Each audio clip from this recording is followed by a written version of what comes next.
본 방송에서 제공하는 투자 정보는 투자 판단에 대한 조언입니다. 방송에서 제공하는 주식의 가치, 가격 상승 및 하락에 대해서는 방송사에서 보장하지 않습니다. 틈새에서 기회를 만들 수 있는 투자시장, 위기를 기회로 아는 만큼 보인다. 주식을 제대로 배워볼 수 있는 13시 투자스쿨 장학생 문다연입니다. 저희 13시 투자스쿨에서는요, 김선규 1타 강사님만의 전략적인 노하우를 통해서 투자의 A부터 Z까지 배워볼 수 있으니까요, 끝까지 저희와 함께 해주시길 바라겠습니다. 저희 방송 실시간 소통 참여가 가능하십니다. 유튜브에 서울경제TV 검색하시고 실시간 채팅 통해서 소통 가능하시고요. 24시간 함께 하실 수 있는 방법도 있습니다. 아래 보이시는 노란 톡방 QR코드를 통해서 입장을 하신 뒤에 입장코드 1357 누르고 들어오시면 소통 24시간 이어가실 수 있고요. 이번 주까지 들어오시는 분들 한해서 저희가 테마 분석집도 준비를 하고 있습니다. 에너지와 자동차 전기 테마, 그리고 반도체와 AR 플랫폼 테마에 대한 자료 분석집도 저희가 이번 주까지 들어오시는 분들 한해서 드릴 예정이니까요. 들어오셔서 받아보시면 좋을 것 같습니다. 저희의 간판 얼굴이시죠? 김선규 전문가님 바로 인사드려볼게요. 전문가님 안녕하세요. 안녕하세요. 안전한 확실한 투자의 김성규입니다. 네, 지금 현재 굉장히 많은 코스피가 빠지고 있죠. 그래서 2% 넘게 지금 빠지고 많은 분들이 패닉에 빠져 있을 텐데 절대 여기에서 놀라지 마시고, 그리고 제가 말씀드렸듯이 오늘까지는 분명히 물량 소화 기간이고 또 어느 정도는 지금 지수가 빠질 수 있다는 것을 여러분들이 기억해 두시기 바랍니다. 절대 여러분 패닉에 빠지지 마시고, 그리고 앞으로도 계속 공부하면서 그리고 오후장을 좀 더 기다려보는 그런 시간을 갖도록 하겠습니다. 네, 지수가 점점 하락폭이 깊어지고 있기 때문에 패닉셀을 하실 수도 있겠지만 지금 시장에서 어떻게 냉정하게 우리가 투자 판단을 할 수 있을지 저희와 함께 체크를 해보시면 좋을 것 같고요. 전문가님 코스피, 코스닥 양시장부터 빠르게 살펴봐야 될 것 같습니다. 짚어주시죠. 네, 그러면은 먼저 코스피, 코스닥 시장 한번 보도록 해야죠. 자, 지금 현재 코스피하고 코스닥 지금 상태가 생각보다는 많이 안 좋습니다. 많은 분들이 생각하는 것 이상으로 지금 빠르게 지금 떨어지고 있었고, 그래서 반등이 좀 들어오는가 싶으면 또 빠지는 계속 그런 것들이 반복이 되는 그런 오전장을 볼 수가 있었죠. 자, 지금 현재 보시면 코스닥 현재 52.88포인트 빠졌습니다. 네, 어제 말씀드렸듯이 이렇게 해가지고 충분히 2450포인트 근처 혹은 거기까지도 내려갈, 그 이하로도 내려갈 수 있다는 걸 말씀을 드렸었고요. 실제로 그렇게 되고 있습니다. 54.2포인트, 02포인트 빠졌고, 코스닥 같은 경우는 지금 18.88포인트 굉장히 많이 지금 빠져있죠. 거의 전 종목이 빠지고 있는 상황이다라고 보시면 될 것 같습니다. 자, 그러면은 먼저 코스피 지금 현재 수급을 먼저 봐야 될 텐데요. 코스피의 수급을 보시게 되면은 그야말로 오늘 외국인들이 엄청나게 많은 셀링이 들어가고 있다. 자, 기관은 18억밖에 안 빠졌지만은 외국인은 지금 5,969억 원어치를 지금 대량 매도를 하고 있습니다. 12월에 기관과 그다음에 외국인이 엄청나게 많은 그 자금들을 투입을 해가지고 매수를 했던 것과는 완전 대조적인 상황으로 지금 가고 있고, 지금 현재 개인은 5,566억 원 매수를 하고 있습니다. 여기에 대해서 코스피 현재 시총 상위를 한번 보시게 되면은요, 현재 삼성전자 1.79%, SK하이닉스 1.29%. 자, 반도체 부분에서 지금 굉장히 많은 하락세가 나오고 있고요. 그다음에 LG에너지솔루션 2.75% 지금 빠지고 있습니다. 2차전지 지금 현재 코스닥도 굉장히 많이 빠지고 있는데 여기도 역시 마찬가지 모습을 보여주고 있고, 이에 비해서 삼성바이오로직스 역시 어느 정도는 조금 그래도 방어를 해주면서 0.52% 정도, 즉 제약바이오 쪽은 조금 덜 빠지고 있는 그런 모습을 보여주고 있습니다. 자, 그렇기 때문에 지금 현재 상황에서 봤을 때는 그동안에 했었던 어느 정도의 테마주들만 돌아가는 그런 상황이고, 특히나 지금 여기서 우리가 주목해야 되는 것은 이 밤새에 이제 새롭게, 자, 월요일에 휴장하고 화요일에 새롭게 이제 개장을 했던 미국 증시가 굉장히 좀 긴장을 주고서 마감을 했죠. 그리고 거기에서 연준 이사, 특히나 크리스토퍼 월러 이사가 뭐라고 했느냐 하면은, 지금 봤을 때 금리 인하는 시기상조, 일단은 높게 해서 올라가진 않겠지만 여기서 더 내려가는 거는 그렇게 빨리 내려가긴 어렵다라는 거, 이런 얘기를 했었기 때문에 아직도 머리 들기에는 조금 더 어렵다. 아직도 조금 많이 무거운 금리를 우리는 머리에 치고 살아야 된다. 이런 것들이 지금 나와 있다. 이렇게 보시면 되겠습니다. 자, 그 다음에 코스닥의 그러면은 오늘의 수급을 좀 보도록 할게요. 코스닥 수급 좀 보시면은 역시 개인 1,768억 원 매수, 그 다음에 외국인 1,853억 원 매도. 자, 오늘의 장의 특징은 일단 외국인이 대규모 매도가 계속 들어오고 있다는 것을 보실 수가 있습니다. 자, 그렇기 때문에 이제 봤을 때는 일단 지금 여기서는, 자, 다음으로 자, 일단은 다음에 봐야 되는 거는 이 시총 상위 종목들, 여기서 이제 주로 2차 전지하고 다른 것들이 어떻게 가 있는가를 봐야 되는 거죠. 자, 에코프로비움 3.88%, 그 다음에 에코프로 2.76%, 둘 다 마이너스. 자, 지금 현재 2차 전지 관련 종목들은 계속해가지고서는 매도세가 강하게 나오고 있는 거를 볼 수가 있죠. 그런 가운데 또 다시 서서히 이제 여기에 대해 가지고 개인들은 어떻게든 가격 방어를 위해서, 즉 에버리지 다운을 지금 하고 있는, 한마디로 이제 물을 타고 있는 그런 상황이라고 볼 수가 있고, LNF가 여기에 대해서는 0.73% 오히려 조금 더 올라가고 있습니다. 그 다음에 제약바이오 쪽에 HLB도 2.18% 지금 빠지고 있고, 알테오진도 지금 2% 넘게 지금 빠져 있는데, 여기에서 일단 봤을 때, 자, 지금까지 해가지고 어느 정도 들어왔던 제약바이오라든가 이런 종목들이 이제 빠지면서 순환매가 계속 돌고 있다. 결국은 지금 현재 오늘 오전장의 급등주로 봤을 때는 그동안 테마주로 해서 그동안 잠깐 올라갔던 것들, 일부 해운주라든가 아니면은 일부 그 AI 혹은 이런 것들을 제외하고는 생각보다 많이 올라가는 게 없는 것을 볼 수가 있습니다.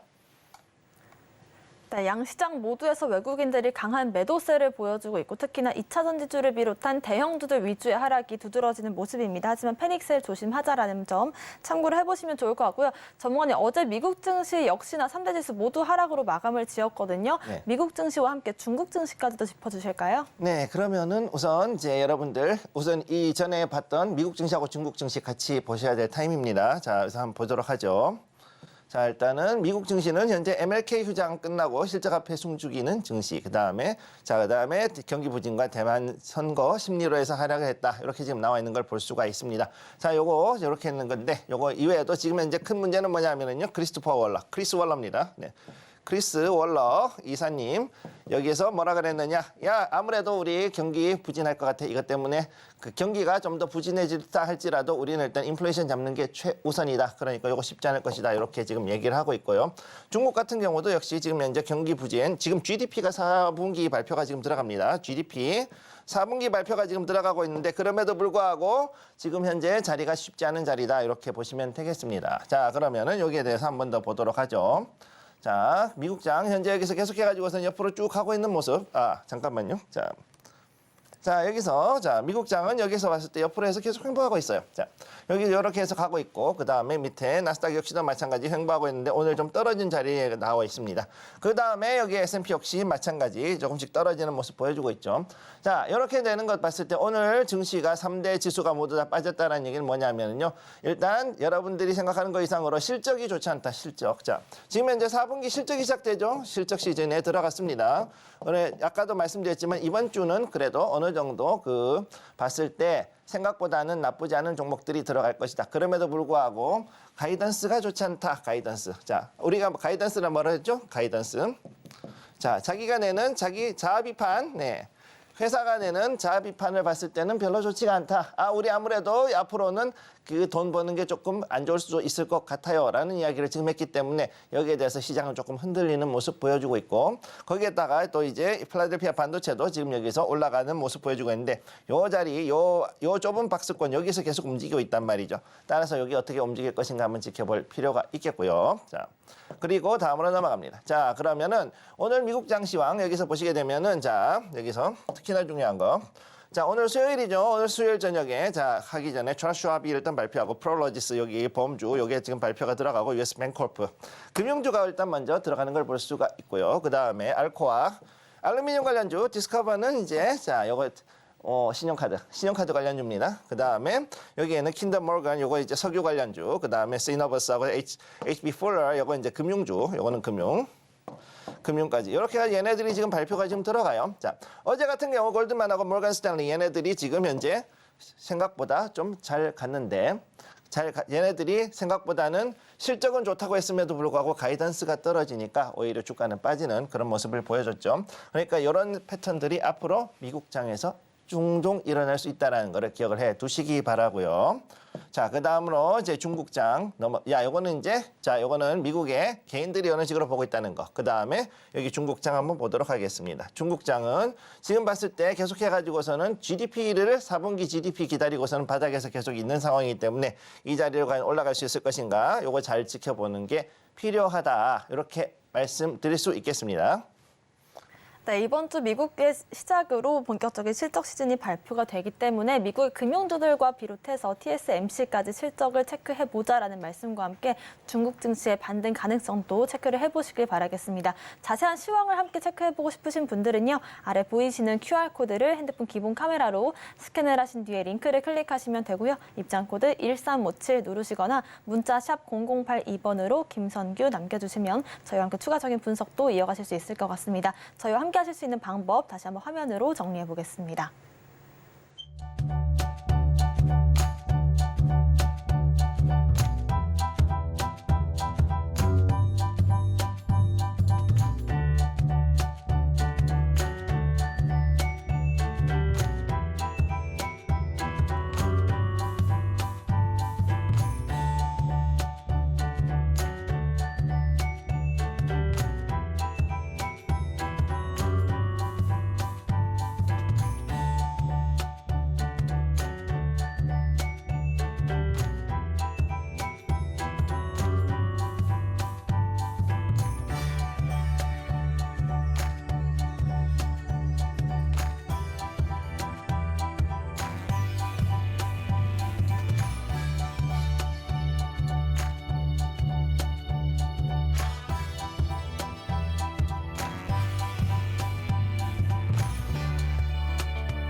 지금부터는 김선규 전문가님과 함께 무엇이든 알려주기 시간을 시작해 보겠습니다. 질문이 있으신 분들은 노란 톡방 통해서 질문 남겨주실 수 있고요. 유튜브를 통해서도 질문 받고 있습니다. 유튜브에 서울경제TV 검색하시고 실시간 채팅창 통해서 질문 남겨주시면 저희가 무엇이든 알려드리도록 하겠습니다. 전문가님, 저희가 이번 주에 어떻게 하면 해증을 잘할 수 있을지 그 리스크 관리법에 대해서 좀 배워보고 있는 시간인데요. 네. 오늘 알려주실 내용 어떤 내용일까요? 자, 일단 오늘의 내용 지금부터 재밌는 거 한번 보여드리겠습니다. 자, 여러분들, 자, 제가 늘 말씀드렸죠. 안전하고 확실한 수익을 위한 투자, 여기에 대한 얘기를 했었죠. 리스크 관리가 있었고, 지금은 오늘 시간은 뭐냐? 원금 보전에 대한 얘기를 이제 진행을 할 거예요. 자, 굉장히 많은 분들이 지금 손실 많이 보고 계실 거예요. 2차 전지에 넣었던 분들도 있으실 것이고, 그 다음에 또 다른 분들이 또 여기 말고도 여러 가지 AI라든가 아니면은 또 다른 종목들 아니면은 뭐 반도체 이런 데에다 넣었는데 손실이 나거나 제약바이오 넣었다가 손실 나신 분들도 엄청나게 많죠. 자, 그러면 원금을 잃지 않고 어떤 식으로 수익을 내는 것인가 여기에 대한 것들에 일단 기본적인 내용을 할 것인데 제가 이제 매일매일 주제를 바꿔가지고 한 번에 하나씩 이런 식으로 이 강의를 바꿀 겁니다. 주제를. 그렇기 때문에 수요일에는 여러분들은 아마 월화수목 했을 때 월화에는 아마 화요일에는 원래 이거를 이제 보시게 될 거예요. 자, 지금부터 얘기를 들어가겠습니다. 오늘의 원금 보전 스토리. 자, 원금 보전 최고의 수단이 무엇이냐? 바로 현금 보관이 아니다. 여러분, 이게 무슨 얘기냐? 굉장히 이상하실 거예요. 현금 보관이 아니에요. 여러분들이 원금을 보존하기 위해서 자, 여러분 만약에 크게 돈을 모아놨다 아니면은 갑자기 해서 이제 어느 정도 시간이 지나고 퇴직을 해가지고 퇴직금을 받고 해서 대규모의 내가 갑자기 알지 못했던 상당히 많은 대규모 자금이 생겼다. 퇴직금이든 아니면은 내가 연금을 받든 아니면은 뭔가 해가지고 모아놨던 목돈들이 갑자기 이제 예금이나 적금 이것들이 이제 어느 정도 그 만기가 되어서 내 주머니에 돈이 들어왔을 때 이걸 그냥 들고 있는 것이 최고냐? 절대 아니라는 겁니다. 자, 오늘의 얘기에서 가장 큰 핵심은 뭐냐면 원금 보존의 의미가 뭐냐? 정확히 하면 정의를 정확히 만드는 겁니다. 정의. 원금 보존의 정의는 무엇이냐? 자, 내가 가지고 있는 지금 현재의 이 화폐, 즉 1억 원이면 1억 원, 자, 1억 원이면 1억 원, 아니면 뭐 한 5억 원이면 5억 원, 이 자금이 있다. 그러면 이 자금에 대해 가지고 여러분들이 어떻게 해야 되느냐? 바로 이 가치가 자, 그대로 유지가 될 수 있어야 한다. 무슨 얘기냐? 자, 간단한 예를 들어보겠습니다. 자, 여러분 이전에 우리가 대략 한 80년대 초반에 그때 봤을 때 우리가 짜장면 뭐 한 500원 뭐 이 정도 했었죠. 그것도 비쌌죠. 짜장면이 있었어요. 자, 1980년대 네. 이때 과연 이제 가격이 얼마였느냐? 뭐 한 500원 뭐 이 정도 했었죠. 500원도 안 했을 때도 있었을 거예요. 한 500원 정도라고 치자고요. 자, 500원. 제 기억에 어렸을 때 유치원 다닐 때 기억은 그랬습니다. 자, 그랬는데 시간이 지나서 지금 현재 2022년 현재 2024년 2024년 현재 자, 2024년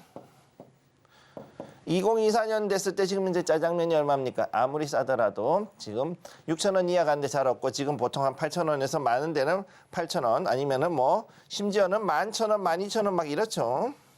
11,000원, 12,000원 이렇죠. 자, 이렇게 올라가는 걸 볼 수가 있어요. 자, 이게 무슨 얘기냐? 현금을 그냥 들고 있었을 때, 자, 이 현금은 맞는데 그렇다고 해서 이게 그대로의 화폐 구매력을 가지고 있느냐? 절대 아니란 거죠. 한마디로 구매력이 떨어진다. Purchasing Power라 그럽니다. PP. 자, 구매력이라 그러는데 이 구매력이 절대 그대로 유지가 되는 게 아닙니다. 왜? 우리는 자본주의 시대에 살고 있죠. 자본주의 시대에 살고 있기 때문에 자본주의는 무엇이냐? 화폐가 풀리면서 거기에 따라 가지고서 경제가 커질 수밖에 없는 구조로 간다라는 것이 바로 자본주의고 이것은 결국 뭐냐? 인플레이션은 숙명이다. 자본주의라는 한 인플레이션은 숙명이다. 자, 인플레는 결국은 무조건 자본주의 하면은 생길 수밖에 없다라는 것을 여러분들이 이제 아시게 되는 거예요. 자, 그러면은 여기에 대해서 과연 어떤 식으로 갔느냐? 그러면 도대체 이게 어떻게 해가지고 돈이 이렇게 풀리게 됐느냐? 이거를 일단 봐야 되는 거죠. 다음 슬라이드를 보면서 이야기를 진행하겠습니다. 자, 여기 보시면 자본주의에서 특징은 뭐냐? 통화량이 무한정식한다. 무슨 얘기냐? 정부에서 필요하면 언제든지 돈을 찍어낼 수 있다. 어떻게? 빚내서 채권을 발행하고 자, 채권 발행해서 채권을 기반으로 해서 화폐 발행, 돈을 찍습니다. 돈 발행하죠. 자, 그럼 어떻게 되느냐? 돈을 만들어내는 양이 이제 자꾸 늘어난다는 거예요. 그리고 이게 무슨 일이냐? 절대로 빠꾸를 하지 않습니다. 얘는 후진 기여가 없어요. 자, 자본주의의 통화량의 특징은 뭐냐? 후진 기여가 없다. 적게 내는 그냥 없으면 없는 대로 어떻게든 버텨야 되지. 자꾸 채권을 발행하고 돈을 찍어내는 순간 통화량, 특히 총통화량은 자꾸 늘어나게 된다. 그래서 그 결과 어떻게 되느냐? 같은 돈인데 옛날 대략 한 20-30년 전에 100원하고 지금의 현재 100원의 가치가 그야말로 하늘과 땅 차이로 벌어지게 된다라는 것을 여기서 말해주는 거죠. 자, 그렇기 때문에 돈을 자꾸 찍어내는 순간 화폐 가치는 자꾸 떨어질 수밖에 없다. 자, 이렇게 되는 거죠. 자, 여기 나와 있는 이 자료가 뭐냐? 바로 미국의 연준, 그중에서도 샌루이스에 있는 프레드라고 불리우는 거기에서 있는 5만 가지 미국의 경제 통계를 모아놓은 그 사이트인데 거기에서 보면은 요게 M2, 즉 총통화량, M1 말고 이제 본원통화 이외에 M2라 그래서 총통화량이라는 거. 쉽게 얘기해서 지금까지 미국이 찍어낸 달러가 얼마가 되느냐, 총 찍어낸 달러의 양을 지금부터 보내주는 겁니다. 1957년부터 지금까지 해가지고서 쭉 올라온 요 자료를 보시게 되면은 이렇게 올라갔죠. 그래서 지금 제가 뭐를 얘기했느냐, 2008년도 금융위기 이전하고 이후가 왜 다른가를 여기서 보여드릴게요. 자, 여기가 2007년도, 2008년도 서프라임 사태입니다. 요때. 자, 그래서 요 당시 어떻게 됐냐, 오바마 행정부가 이만큼 돈을 풀었죠. 네. 돈을 풀고 그래가지고 쭉 해놓고 그 다음에 이제 여기까지 해놓고 그 다음에 여기서 또 트럼프 행정부에서 또 여기서 또 이만큼 또 풀었어요. 네, 네, 그랬죠. 네. 여기 지금 보이시죠? 자, 그렇게 됐습니다. 그러니까 여기까지 와가지고서 이제 조금 돈을 많이 찍어냈으니까 좀 쉬어야지 그랬는데 어떻게 됐느냐? 코로나가 터졌죠? 코로나 터지고 락다운이 되니까 사람들 먹고 살려 그러니까 여기서 이만큼 올렸던 거를 2년 만에 이만큼 돈을 더 찍어냈어요. 엄청나게 찍어냈죠? 자, 그러니까 지금 여기서 요거 줄이는데 지금 경기 침체가 오느니 마느니 그러고서 지금 난리가 나고 있는 게 바로 이 그래프가 지금 보여주는 바입니다. 무슨 얘기냐? 한번 돈을 찍어내면은 통화량 자체가 줄어드는 것이 절대 그렇게 쉽지가 않다는 거죠. 자, 요게 그렇게 쉽지가 않다는 거예요. 자, 여기서 요거 떨어지는데, 요만큼 떨어지는데, 네. 요만큼 떨어지는데 그 난리가 납니다. 지금. 자, 이렇게 해가지고 했을 때 이렇게 올리는데 뭐냐? 금리가 올라가죠. 요거에서 금리가 올라갔어. 금리 올려서 금리가 지금 짧은 기간에 5.5%까지 지금 올라갔죠. 미국 기준금리. 그런 상황에서 달러가 여기에서 약간 이제 요만큼 부족해졌는데 요게 부족해졌다 그래가지고서는 경기 침체가 온다 그러고 난리가 납니다. 자, 무슨 얘기냐. 통화량이 한번 일단 늘어난 상태에서는 거기에 적응한 경제는 절대 뒤로 돌아가는 것이 아주 어렵고 거기에 따라 가지고선 엄청난 그 희생을 치른다. 많은 사람들이 여기에 희생을 치르게 되어 있다.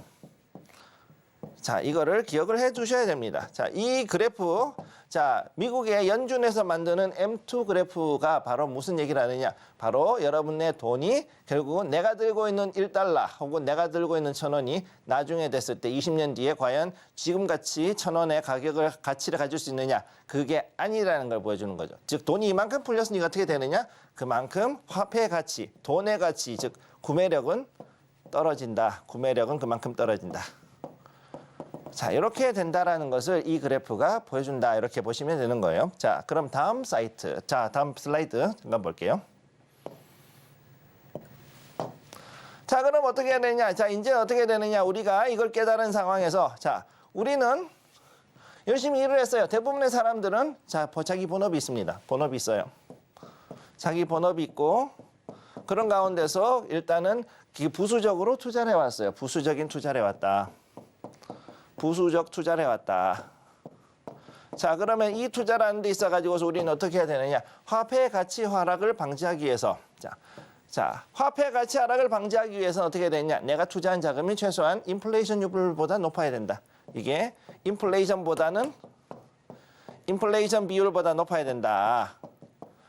예, 그보다는 더 많은 이익을 내야만 하는 상태에 도달한 겁니다. 그리고 지금 현재 이게 어떻게 됐냐 말을 안 해서 그렇지만은 공식적인 것보다도 훨씬 더 인플레이션은 많이 일어나고 있고 실제 그것은 우리나라뿐만 아니라 전 세계적 즉 글로벌적으로도 글로벌 인플레이션이 지금 현재 굉장히 일어나고 있죠.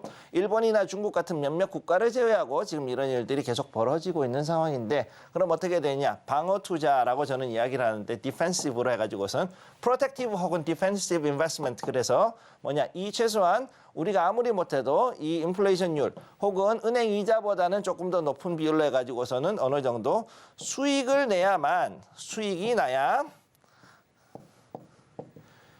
내 돈을 지킬 수 있다라는 결론이 나오는 거죠. 내 돈을 지킨다. 자, 내 돈을 지킨다. 자, 이런 결론이 나오는 겁니다. 자, 그렇기 때문에 어떻게 되느냐? 자, 여러분들이 생각할 때 그러면은 몇 퍼센트 정도, 몇 퍼센트 정도를 과연 해야 되는 것인가? 이거에 대한 고민을 해야 되는 거죠. 제가 일단 여러분들께 말씀을 드리는 것은 뭐냐면 일단은 기본적으로 은행의 이자보다는 높게 나와야 한다. 자, 은행의 이자보다는 높아야 되는 그보다 높은 수익률이 나와야 된다. 이 연리가 어떻게 되냐? 이전 같으면은 제로 금리에서 붙었을 때니까는 연 2%. 재작년까지만 하더라도 연 2% 정도만 내주면은 할배요 그랬단 말입니다. 아이고 감사합니다 이랬던 시장인데 지금은 어떻게 됐냐? 금리가 5.5%가 넘어가니까 어떻게 됐느냐? 여기에 대해서 이게 최소한 8% 9% 많게는 10% 이상의 수익을 내야 되는 상품을 제공을 해야만 하는 시장이 왔고 또 이거를 달성해야지만 우리가 바로 이런 protective investment, 즉 방어적 투자를 할 수가 있는 상황에 왔다라는 걸 여러분들께 말씀을 드리는 거죠. 그렇기 때문에 급등주라든가 아니면 그렇기 때문에 이걸 하기 위해서는 어떻게 되냐? 급등주나 급등주 안 돼요. 급등주는 너무 리스크가 커서 이걸 할 수가 없다. 그러면 어떻게 되느냐? 어느 정도는 중규모로 해가지고서는 돈을 집어넣고 그래도 중기간, 즉 스윙을 할 수 있는 기간 3개월에서 6개월, 즉 분기에서 그러면은 그래서 중간 자금 규모, 즉 1,000에서 2,000만 원 규모로 해가지고서는 요거를 가지고서는 캐리해가는 이런 투자를 해야지만 앞으로 어느 정도는 이 방어 투자를 할 수 있는 상황에 왔다라는 것이 현재 상황이다. 이렇게 말씀을 드릴 수가 있겠습니다. 네, 오늘 강의의 핵심은 화폐 가치 하락에 대비해서 우리가 잘 투자를 하자라는 것 같은데요. 전문가님, 그렇다면 우리가 인플레이션과 금리 얘기를 할 때 앞으로의 흐름이 좀 더 궁금해지는 것 같아요. 일단은 금리 인하에 대한 기대감 언제쯤 실현될 것이라고 전문가님의 의견을 좀 듣고 싶은데요. 제가 볼 때 가장 중요한 거는 고용이 떨어질 때 쉽게 해서 미국에서 실업자가 늘어나는 순간이 바로 그때부터 금리가 떨어지는 순간이라고 저는 답을 드리거든요, 항상. 네. 자, 미국 정부가 지금까지 해가지고서 보였던 게 펄 월커 이전 그때만 빼고는 어땠느냐? 자, 실업이 실업이 바로 public enemy number one이었어요. 이게 공적 1호라 그랬어요. 실업을. 자, unemployment is the public enemy number one이라고 그렇게 얘기했었습니다. 제 교수님이 그랬었어요. 자, 그렇기 때문에 실업률이 높아지는 것을 보는 순간 그때 연준은 비로소 그때 돼야지만 금리를 낮추려고 생각을 하지 그 이전에는 그야말로 지구가 두 쪽이 나도 이 금리가 떨어지지 않을 거라는 거 기억해 두시기 바랍니다. 네, 좋습니다. 이렇게 해서 금리 인하에 대한 기대감을 위해서는 우리가 고용과 실업 관련된 지표들도 체크를 해보면 좋을 것 같고요. 오늘 섹터 이야기도 한번 들어보겠습니다. 섹터, 오늘 알아볼 섹터 자세하게 짚어주실까요? 자, 그러면은 오늘의 섹터 지금부터 한번 보도록 하죠. 자, 오늘의 섹터 자 봅니다. 자, 오늘 섹터 보면은 자율주행. 아니 갑자기 뜬금없이 자율주행을 들고 다니 그러시는 분들이 있는데 이 자율주행 생각보다 중요해졌습니다. 오히려 제가 CES를 보고 나가지고서는 이걸 얘기하게 됐는데 여기에 대한 것들을 지금부터 이야기를 진행하겠습니다. 자, 보시죠. 자, 자율주행. 자, 여기 보면은 CES에서는 전기차에 지금 가려져 있었어요. 그동안에. 자, 전기차, 그 다음에 그동안에 여기에 있던 것들, 그 다음 모바일, 항공으로 날아다니는 UAM 같은 거라든가 아니면 여러 가지 항공 택시, 그 다음에 드론, 이런 것들 때문에 가려졌던 거지만 그럼에도 불구하고 CES에서 아직까지도 꾸준히 그리고 엄연히 계속해서 중요하게 보고 있습니다. 왜 중요하냐? 얘네들은 이걸 가지고서 비로소 전기차 혹은 이제 친환경 차량에 대한 완성이 바로 이 자율주행으로 된다라고 지금 보고 있기 때문이죠. 그렇기 때문에 실제로도 CES를 보면은 여전히 세션에서 여전히 자율주행에 대한 여러 가지 발표라든가 그런 세션은 계속해서 존재를 하고 있었고 올해도 어김없이 존재를 했었습니다. 그렇기 때문에 요 CES에 조금 묻히면서 전기차라든가 뭐 AI에 묻히거나 이런 거에 묻히긴 했었지만 그럼에도 불구하고 여전히 이 자율주행은 중요하다. 이거를 기억을 해 두시면 되고요. 자, 첫 번째 글로벌 자율주행 연구 자체는 조금 주춤해진 부분이 있습니다. 왜? 도대체가 이게 인프라가 안 받쳐줘서 인프라를 받쳐주려면 뭐냐? 5G, 6G가 돼야 돼요. 자, 5G까지 하려고 했는데 5G로도 지금 좀 안 되는 부분이 있었다. 그리고 뭐 여러 가지가 있었다. 뭐 이런 얘기를 해요. 제가 이제 그 관련된 업계 분들하고 좀 얘기를 해보면은 여기에서 라이다라든가 이런 기술들도 있지만 문제는 이것들과의 연계 그리고 여기에 대해서 할 수 있는 어느 정도의 무선 통신망에 대한 그 인프라 확충이 아직까지도 절실하다. 5G 가지고도 사실은 좀 모자라고 어쩌면 6G가 돼야 될지도 모른다는 얘기를 하기도 합니다. 자, 그래서 그 부분 때문에 연구가 조금 주춤해지는 부분이 있고 그렇지만은 이제 곧 붐이 일어날 수 있는 확률이 있다. 왜? 이게 어디에서 나오냐면은 미국에서 크게 두 가지 부문에서 나옵니다. 첫 번째 로지스틱스, 자 트럭커들, 트러킹에서 먼저 나옵니다. 자, 굉장히 많은 그 운수업자들 그 중에서도 특히 이제 그 스위프트라든가 아니면은 뭐 여러 가지 큰 회사들이 있는데 이런 회사들 같은 경우 지금 여기에 대해 가지고 운전사들이 되게 부족해요. 그러다 보니까 어떻게 되느냐? 자, 이거 트럭을 자율로 해가지고서는 운전사 없이 또 움직일 수 있도록 만들어야겠다. 이 얘기를 지금 하고 있는 거죠. 그러다 보니 여기에 대해서 이게 또 중요한 이슈가 되고 있고 두 번째로 뭐가 있느냐? 농사. 자, 존 디어라든가 자, 디어 같은 이런 회사들이 이 회사들이 지금 현재 자, GPS만 찍어 놓으면은 트랙터가 알아가지고서는 씨 뿌리고 짝치고 그 다음에 수확해가지고서는 전부 다 이제 걷어가지고서 정리하는 그런 것까지 할 수 있는 모든 자율주행형 트랙터를 지금 개발을 해서 움직이고 있고 그런 상황이기 때문에 앞으로 이 자율주행에 대한 부분은 더욱더 중요하고 심지어는 이미 일부는 GPS 기반으로 하는 트랙터는 이미 상용화돼가지고 움직이고 있는 걸 볼 수가 있는 거죠. 그럼 여기에 대해서 어떻게 되느냐? 그거 이외에도 그러면은 이후에 자기가 알아가지고서는 사일로까지 즉 그 곡물을 넣어놓는 창고까지 그 통까지 알아가지고서 네가 가서 모든 기계를 다 집어넣어 모든 곡물이나 아니면은 열매라든가 이런 것들을 집어넣어라라고 하기 위해서 지금 자율주행이 좀 더 고도화되고 있다라는 것을 기억을 해두시기 바랍니다. 그렇기 때문에 여기에 관련해서 대동이라든가 대동기아 같은 국내 종목들이 여기에 이제 연결이 되는 거고요. 자, 그다음 세 번째. 자.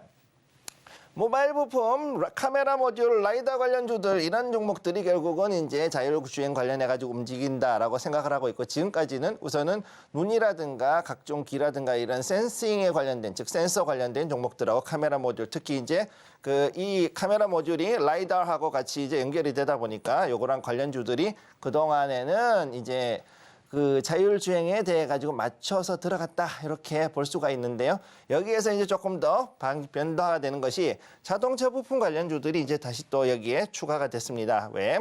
자동차 부품 관련주들이 여기에서 들어가면서 자율주행을 하면 그냥 일반적인 자동차 부품만 들어가면 되는데 그게 아니라 플러스 알파로 해가지고서는 자, 좀 더 정밀한 움직임. 사람이 타지 않기 때문에 정밀한 움직임이 필요하죠. 네.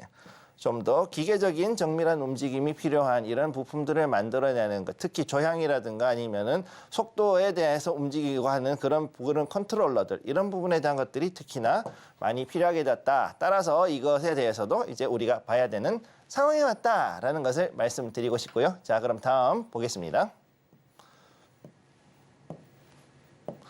자, 그럼 두 번째로 이제 보시게 되면은 이 MCU하고 자율주행 CPU 요거에 대한 얘기를 해야 되는 거죠. 자, 차량용 그 반도체 MCU라 그러죠. 이거하고 그다음에 자율주행 CPU 요거에 지금 나오고 있습니다. 자, 자율주행에 관련된 CPU가 지금 현재 이 관련된 종목들, 특히 이제 비메모리 테마에 있는 애들이 있어요. 비메모리 관련주에서 이런 것들 관련된 테마들이 있는데 얘네들이 지금 이제 뜨고 있다. 자, 그리고 또 미국 같은 경우는 여기에서 누가 있냐? NXP를 비롯해 가지고서는 그다음에 어플라이드 마티리얼이라든가 이런 회사들이 또 좀 걸리는 게 있죠.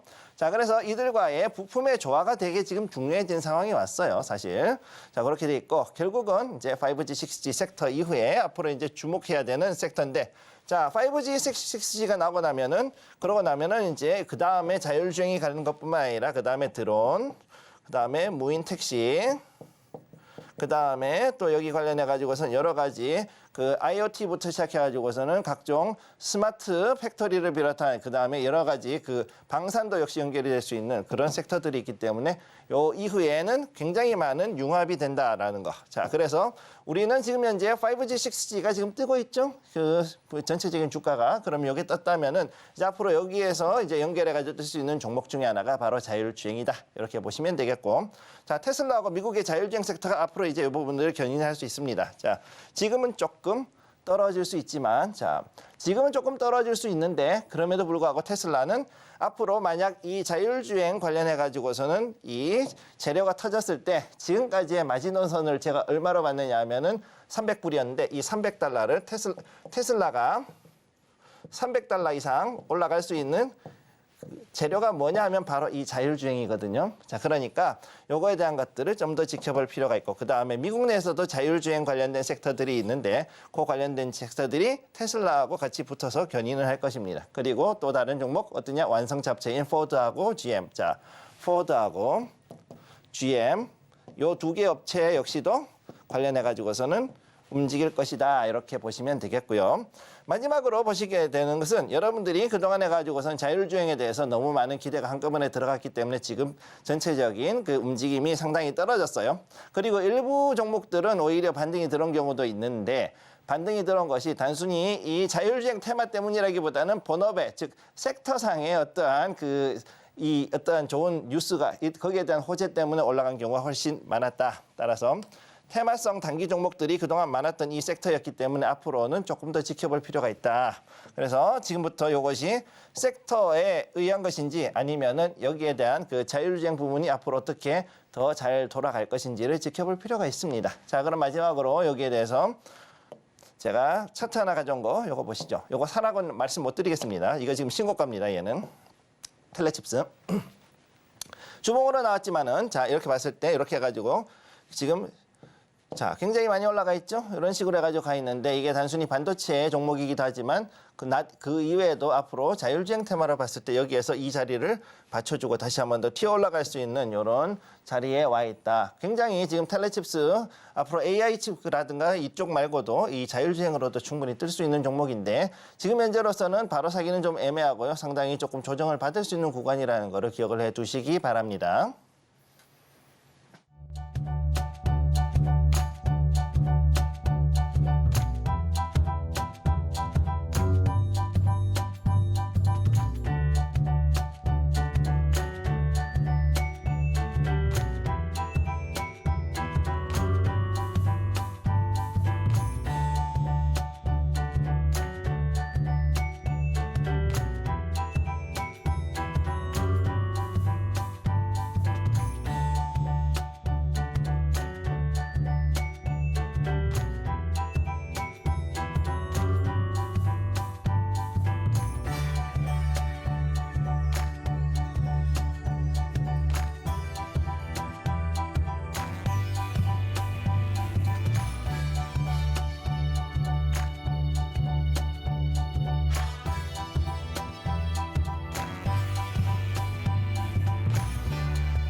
네, 이렇게 김성규 전문가님께 자율주행 관련된 섹터 분석도 들어봤는데요. 저희가 섹터 분석 자료집도 준비를 하고 있습니다. 자율주행은 물론이고 이렇게 반도체와 AI 플랫폼 테마, 그리고 에너지와 자동차 전기 테마에 대한 테마 분석집을 준비를 했고요. 저희가 파란색 자료집 같은 경우에는 지난주에 업데이트를 완료를 했고 이번 주 대만의 총선거 이후로 해서 빨간색 자료집도 업데이트 이후에 여러분들께 나눠드릴 예정입니다. 이번 주 노란톡방 입장하시는 분들 한해서 모든 분들께 받아보실 수 있도록 저희가 준비를 하고 있고요. 노란톡방 QR코드를 스캔하신 뒤에 입장코드 1357 누르고 들어오시면 이번 주에 저희가 무료로 자료집도 증정을 해드리도록 하겠습니다. 일단은 지수 자체는 좀 갈수록 하락폭이 커지고 있는 것 같습니다만은 가는 테마들만 계속 가고 있는 것 같습니다. 오늘 테마들 한번 짚어볼까요? 네, 오늘 테마 오전장에 잠깐 떠올랐던 것들 그야말로 가는 테마들만 계속 갔었고 그다음에 가던 종목들만 갔던 게 오늘 특징입니다. 그리고 사실 오늘 같은 경우 굉장히 어려운 게 대략 한 200종목, 260, 70종목 정도만 상승했었고 다 지금 하락하는 가운데 있고 지금 계속 더 떨어지고 있거든요. 종목 숫자는 자꾸 줄어들고 있는 상황이기 때문에 지금 봤을 때 많은 분들이 여기에서 상당히 지금 패닉을 가지고 계실 거라고 보고 있습니다. 그래서 이전에도 말씀드렸지만 미수하고 신용 쓰시는 게 굉장히 아주 위험한 행위라고 이미 말씀을 드렸었고요. 그래서 그 부분들은 여러분들 지금 같은 장에서는 절대 위험하니까 하시면 안 됩니다. 자, 오늘의 테마를 보시게 되면은 첫째 제약바이오. 자, 이쪽에서 먼저 뛰어 올랐어요. 그리고 나서 다음 해운. 자, 지금 자, 여기에 홍해 쪽에 예멘의 후티. 자, 저는 후티라 그럽니다. 후티 반군 애들이 이제 여기 자리를 메꾸고 그리고선 여기를 막아놓고서는 계속해가지고 미국 배에 이제부터 계속해가지고서 우리가 혼내겠다 이렇게 하는 가운데 또 다른 그것만 하는 게 아니라 계속해가지고 여기서 이제 거의 뭐 반해적질 비슷하게 지금 하고 있죠. 그런 상황이다 보니까 해운 운임이 지금 막 뛰어올라서 굉장히 지금 요 해운 관련주들 흥하해운부터 시작해가지고 대한해운 그다음 뭐 아무튼 STX 그린로지스 뭐 쭉쭉 올라가고 있죠. 그런 종목들이 막 올라가고 있고 그다음에 2차 전지 처음에 조금 올라가다가 지금 빡 빠지긴 했었지만은 오늘 오전장 초반에는 그래도 어느 정도 올라가는 종목들이 좀 있었습니다. 그리고 의외로 이런 것들 때문에 지금 현재 그리고 북한의 위협으로 인해 가지고 지금 방산 관련 종목들도 아침에 자, 오전장에 잠깐 해가지고선 튀어 올랐던 이런 모습들을 지금 보여주고 있고요. 자, 그래서 여기에서 보시면은 종목은 일단은 먼저 파맵신하고 그 다음에 대한해운, 그 다음에 중앙첨단소재 이렇게 아주 세 가지를 제가 일단 봤을 때 이 테마들로 볼 수가 있었습니다. 자, 일단 한번 보도록 할게요. 자, 지금 일단은 차트를 보시면 자, 첫 번째 이 파맵신 김정규 타이어뱅크 회장님. 자, 김정규 회장님이에요. 김정규. 제 이름하고 비슷합니다만 아무튼 김정규 회장님께서 타이어뱅크 회장님이신데 자, 이분이 이번에 경영을 참여하겠다 이런 얘기가 지금 나왔습니다. 그러고 났더니 어떻게 됐냐? 얘가 장 초반에 상한가를 올라가 버렸습니다. 그래서 29.9%까지 이렇게 올라간 모습을 보여줬었죠. 이 자리를 보면은 이렇게 왔다가 지금 여기에 최근 들어가지고 굉장히 많은 거래량이 들어와서 엄청나게 급등을 했다가 지금 급락하고 나서 다시 이렇게 땡겨 올렸죠. 자, 이런 종목이기 때문에 지금 현재 상태에서는 이게 이러면은 앞으로 이제 그 파맵신이 좀 더 나아지지 않을까 볼 수도 있는데 이거는 시총이 작은 소형 테마주 그것도 바이오죠. 네, 시총이 작은 소형입니다. 소형 테마주기 때문에 요거 굉장히 변동성이 큽니다. 네. 자, 변동성은 크고 그리고 지금 여기에서 이미 이전 자리까지 해가지고 쭉 올라왔던 이 종목이기 때문에 여기서 더 올라간다 그랬을 때 물론 올라가면 좋긴 하겠지만은 약간 더 조정을 받고 갈 수 있다라는 거 요거 기억을 해 두시기 바랍니다. 자, 첫째 타이어뱅크 관련해 가지고서 파맵신 얘기를 해드렸고 다음 종목 한번 보도록 할게요. 자, 다음 종목.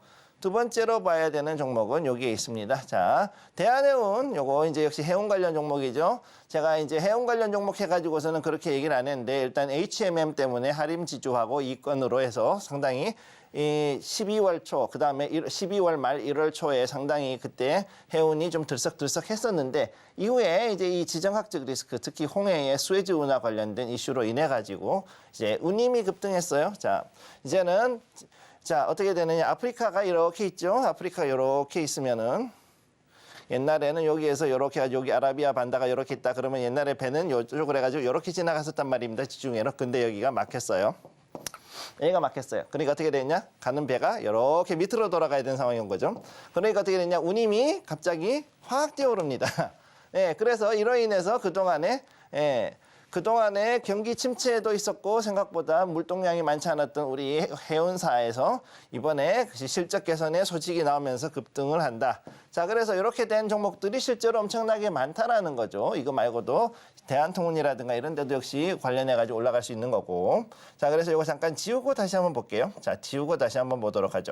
자, 그러면 이렇게 했을 때 그동안 해가지고선 그래도 옆으로 해가지고 쭉 횡보해가면서 아주 완만한 하락세를 보였었던 요 종목이 여기서부터 이제 땡겨 올립니다. 자, 언제? 여기에 이제 어느 정도 물량이 들어오고 난 다음에 그때부터 해가지고 땡겨 올리기 시작했죠. 자, 상당히 아름답게 올라갔다가 여기서 횡보하고서 여기서 갑자기 이제 급등이 올라갔어요. 자, 거래량도 역시 이렇게 올라가 있는 종목. 자, 생각보다 나쁘지는 않고 굉장히 그래도 꽤 큰 종목임에도 불구하고 대한해운이 이렇게 갔다는 거는 그동안 해가지고서는 우리가 해운 특히 이제 운송 관련 종목들이 그동안은 크게 재미를 못 봤었다. 즉 실적 자체가 별로 없었기 때문에 그래서 여기에 대해서 관심이 없었었는데 이제 거기에 대해 가지고 어느 정도 2024년에 들어가면서 그리고 여기에 맞춰 가지고서 자, 이제 좀 우리도 경제가 회복이 돼야 되지 않겠는가. 그리고 금리 인하에 대한 어느 정도의 시장의 기대, 실제와는 다른 시장의 기대 때문에 이게 어느 정도 올라가는 상황이 오면서 동시에 여기서 이제 이게 터진 거죠. 자, 그런 것들이 있기 때문에 자, 해운주에 대해서 여러분들이 지금 들어가시려고 그런다면 사실은 지금은 조금 달리는 말에 올라타는 거기 때문에 좀 위험하다 이렇게 말씀드릴 수 있고요. 그리고 시총이 상당히 큰 종목들임에도 불구하고 여기가 변동성이 꽤 크고 한번 빠졌다 그러면 10% 이상씩 퍽퍽 빠지는 종목이기 때문에 요거 주의하실 필요가 있다. 요거 말씀드리겠습니다. 자, 그럼 여기까지 해서 대한해운까지 해드렸고요. 그 다음에 세 번째. 자, 중앙첨단소대 요거 이제 한번 얘기해 보겠습니다. 요거 자 FEOC의 리튬이온 공급 요거 제 전공인 자 2차 전지 얘기죠. 자, 미국이 IRA 하면서 뭐라 그랬느냐 FEOC 쉽게 얘기해서 야, 우리 아무래도 우리가 봤을 때 못 믿는 애들한테 얘네들한테 뭐 아무튼 재료가 됐든 부품이 됐든 아니면 완제품이든 가져오는 거 나 반대세라고 얘기하는 게 바로 IRA에서 FEOC 국가죠. 여기에다가 근데 어떻게 했느냐? 그렇게까지 하는 건 아니고요. 우리가 어떻게든 그거 잘 얘기해가지고 이 규정 피해 보겠습니다. 해가지고서 그러고서는 여기에 이제 리튬이온을 공급한다 이런 얘기가 나오게 된 거죠. 자, 그래서 이 FEOC가 앞으로도 2차 전지에 대해서 상당한 악재로 작용할 수가 있는데 그럼에도 불구하고 이미 어느 정도 그거를 예상을 하고서는 피하기 위해서 전체적인 그 지분 비율 조절을 해놓은 업체들이 있어요. 지분 비율 조절한 업체.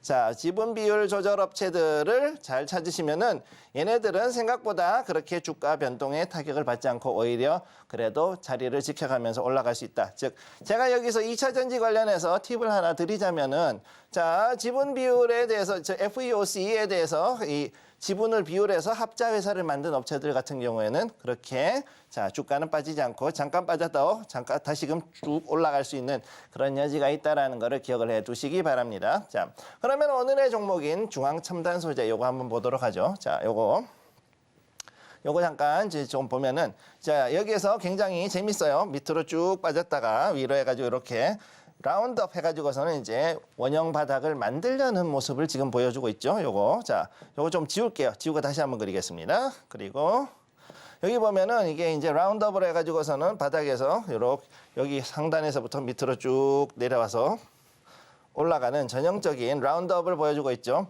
보통 여기에서 갔을 때 요즘 같은 경우 특히나 이렇게 굉장히 불안정한 시장의 경우 특징이 뭐냐면은요. 여기에서 반드시 한번 잘립니다. 예. 여기쯤에서 한 번 정도 밑으로 꺾일 수가 있다라는 거. 자, 그렇게 해서 이런 식으로 갈 수도 있고 아니면은 여기서 밑으로 한번 가서 여기까지 바닥을 한번 잡아준 다음에 다시 튀어 올라갈 수도 있다라는 거를 여러분이 기억을 해주시면 될 것 같고요. 현재 이 중앙 첨단 소재는 오늘 같은 경우 13.72%였지만 좀 올라가다가 또 다시 좀 많이 안 좋아진 것 같은데 요 종목들에 대해 가지고서 들고 계신 분이 계시다면 아직은 조금 더 들고 있다가 매물대를 잘 파악하시고 거기서는 한 번 정도 일단 익절해 주시는 것을 권해드리겠습니다. 네, 오늘 이렇게 해운 관련된 종목과 함께 2차 전지 방산주들까지 흐름을 짚어봤는데요. 이렇게 여러 테마들 중에서 전문가님께서 가장 좀 눈여겨보고 계신 테마들은 어떤 테마일지도 한번 여쭤볼게요. 전문가님 어떤 테마 한번 짚어주실까요? 자, 제가 봤을 때 가장 좋은 테마는 일단 첫 번째는 뭐냐면은 우선 해운. 당연히 해운이죠. 해운하고 그다음에 가스. 해운하고 가스. 자, 두 가지를 같이 봐야 됩니다. 해운, 잠깐만요. 여기에 조금 해가 있는데, 잠깐만요. 어이고. 네, 자, 갑자기 여기 넘어갔는데, 자,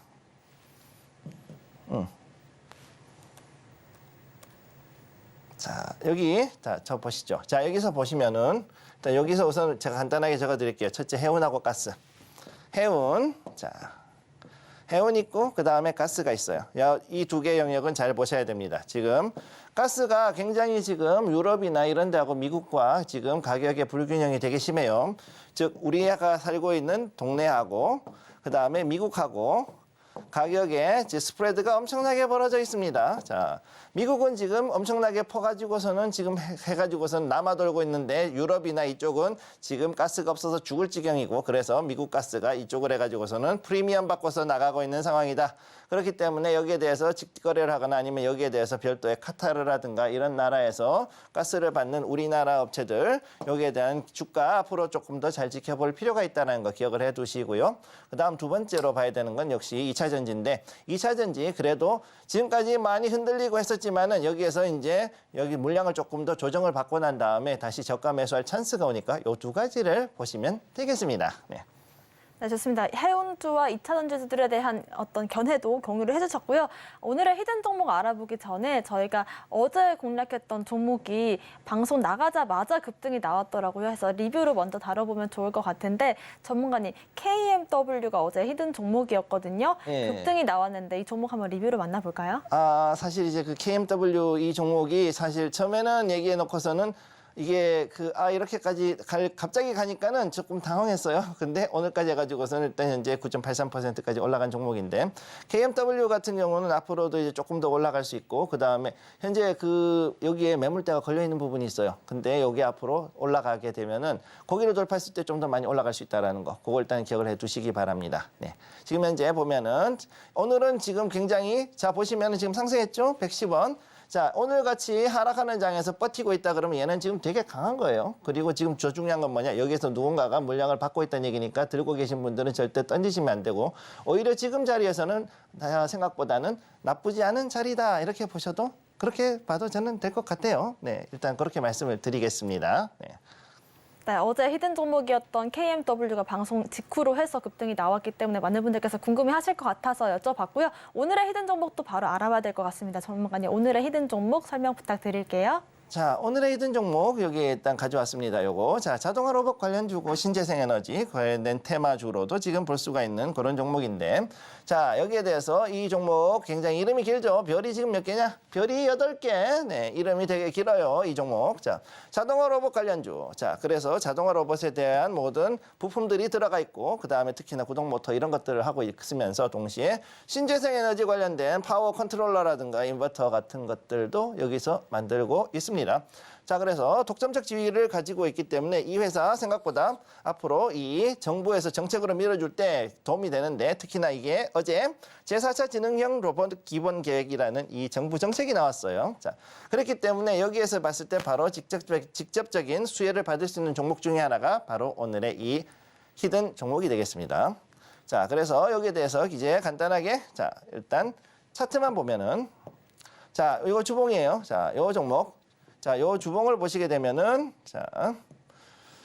자, 여기에 보면은 상당히 옆으로 해가지고 횡보를 꽤 했었죠. 자, 로봇주들의 특징이 뭐냐? 생각보다 매출이 많이 나오지 않는 종목들이 많았다. 그래서 잠깐 해가지고 떠오르고 그렇지 못한 경우들도 많았었는데 자, 그럼에도 불구하고 최근 들어가지고서 이 자리에서 다시금 이렇게 주봉이 들어오고 있다. 특히나 여기 9월 그다음에 올해 12월 말부터 해가지고선 서서히 이제 이렇게 서서히 이제 여기에 거래량이 들어오고 있죠. 그러면 무슨 얘기냐? 여기에 맞춰 가지고서 앞으로 자, 정책 관련해 가지고서도 이렇게 좀 더 올라가서 충분히 이 자리까지는 갈 수 있는 이런 상황이다. 이렇게 말씀을 드릴 수가 있겠습니다. 네. 궁금하시다. 그러면은 노란톡으로 들어와 주십시오. 네.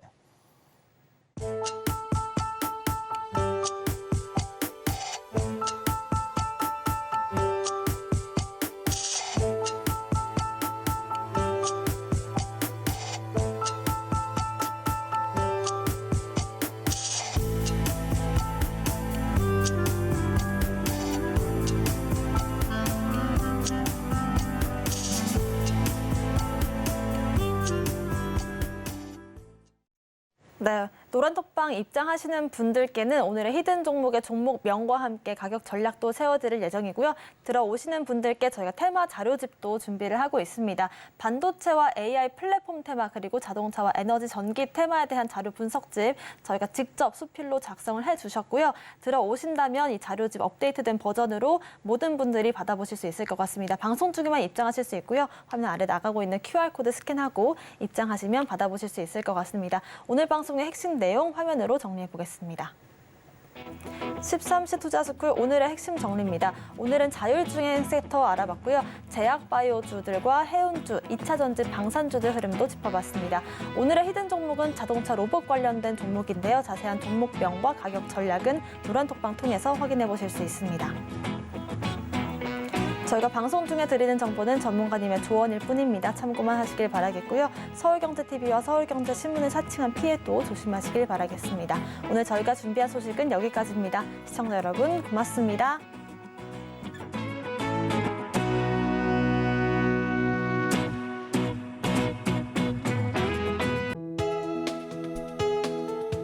본 방송에서 제공하는 투자 정보는 투자 판단에 대한 조언입니다.